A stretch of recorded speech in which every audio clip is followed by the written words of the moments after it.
Assalamualaikum warahmatullahi wabarakatuh. Perkenalkan, nama saya Ardila dengan NIM C022130 dari kelas akuntansi C.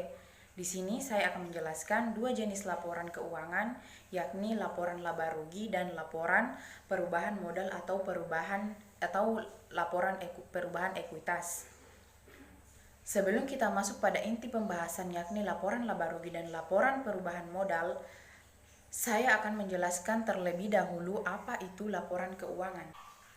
Laporan keuangan adalah catatan informasi keuangan dari suatu perusahaan pada suatu periode akuntansi.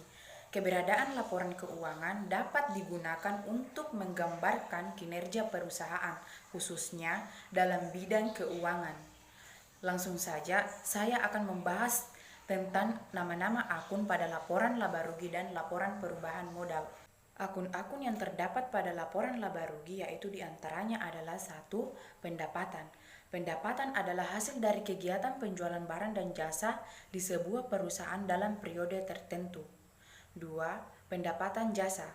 Pendapatan jasa adalah pendapatan yang diperoleh dari penjualan layanan yang diberikan oleh perusahaan dan nilai dari seluruh jasa yang dihasilkan suatu badan usaha dalam suatu periode tertentu. 3. Pendapatan bunga.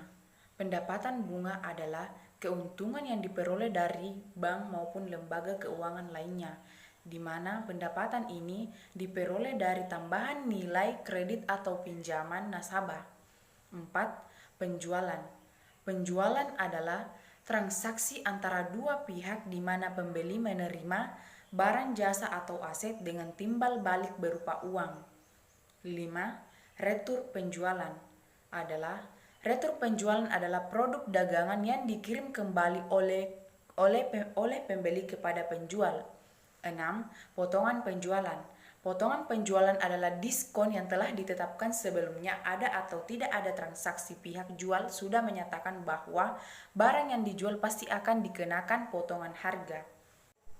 7. Beban. Beban adalah pengurangan dari pendapatan yang akan menghasilkan laba bersih dalam perumusan sebelum pajak pada laporan laba rugi. 8. Beban gaji. Beban gaji merupakan beban yang harus dibayarkan oleh perusahaan kepada pihak lain atau jasa-jasa yang telah dilakukan oleh pihak lain demi keuntungan perusahaan. 9. Beban sewa. Beban sewa adalah beban yang terjadi pada suatu perusahaan sebagai akibat dari penggunaan tempat atau bangunan pada suatu periode tertentu. 10. Beban asuransi. Beban asuransi adalah beban penyusutan dalam suatu aset dikarenakan adanya penurunan nilai manfaat ekonomi. 11. Beban air, listrik, dan telepon.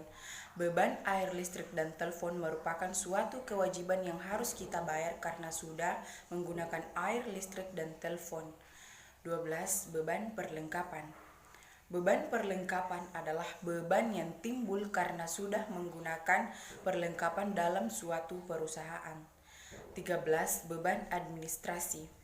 Beban administrasi adalah sebuah pengeluaran yang dikeluarkan untuk kepentingan manajerial dan administrasi. 14. Beban angkut penjualan. Beban angkut penjualan adalah akun yang berfungsi untuk mencatat besarnya beban angkut dan yang akan ditanggung oleh si penjual. 15. Beban iklan. Beban iklan merupakan biaya yang dikeluarkan perusahaan untuk membayar iklan atau promosi agar memperoleh pendapatan operasi. 16. Beban bunga. Beban bunga adalah beban yang dibayar kepada nasabah atau pihak lain yang berkaitan dengan kegiatan penghimpunan dana. Dan selanjutnya, saya akan menjelaskan akun-akun yang ada pada laporan perubahan modal. Akun-akun yang termasuk dalam laporan perubahan modal yaitu 1. Modal awal. Modal awal adalah modal yang dibutuhkan ketika atau memulai usaha. 2. Laba. Laba adalah keuntungan atau kelebihan pendapatan yang diperoleh suatu badan usaha atau perorangan dari modal awal yang dikeluarkan. 3. Rugi. Rugi adalah jumlah pengeluaran atau biaya yang lebih besar dibandingkan dengan pendapatan yang diterima. 4. Prive. Prive adalah pengambilan sebagian modal atau aset yang digunakan untuk kepentingan pribadi dan pemilik bisnis atau perusahaan. 5. Modal akhir. Modal akhir adalah keseluruhan dana yang diperoleh dari hasil modal awal ditambah dengan keuntungan atau kerugian lalu dikurangi total price. Demikian dari pembahasan mengenai laporan keuangan, khususnya mengenai laporan laba rugi dan laporan perubahan modal atau laporan perubahan ekuitas. Saya ucapkan terima kasih atas perubahannya. Wassalamualaikum warahmatullahi wabarakatuh.